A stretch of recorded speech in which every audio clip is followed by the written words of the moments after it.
the return of the death tax. Many of you don't understand what this will do to this country.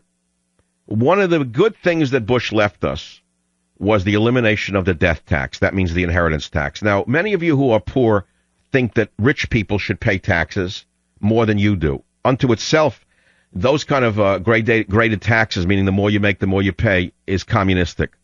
I think it should be one tax for everyone, don't you? Do you know that 61% of Americans pay no taxes at all? Are you aware of that? That 6 out of 10 are deadbeats? But let's put that aside. So let's say the estate tax now is 0. But Barack Marx Obama wants to reinstate it at a 55% rate. Now, that means that if you own a family farm or a family business and you want to leave it to your children, they will have to sell the business or the farm to pay the government the death tax, and they'll go out of business. The farm will be closed or the business will be closed. You say, well, who cares? They're rich anyway. If they have that much money, who cares about them? Well, you better think that through. Remember what this is.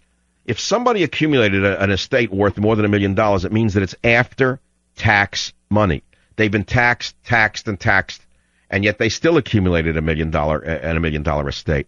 So who is it that gives the government the authority to steal 55% of that, to give it to deadbeats who don't even work for a living, or to pay for communist social programs that most people who work for a living don't want? Who gave them the power to do that? Now, liberals will argue that even under Republicans such as Dwight Eisenhower in the 50s, the top tax bracket was as high as 90%. I've heard that over and over again. But I actually looked into that.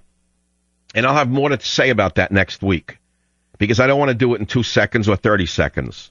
What you don't know is that although the top tax bracket was as high as 90% in the 1950s, there were tax dodges or tax shelters and tax deductions that no longer exist.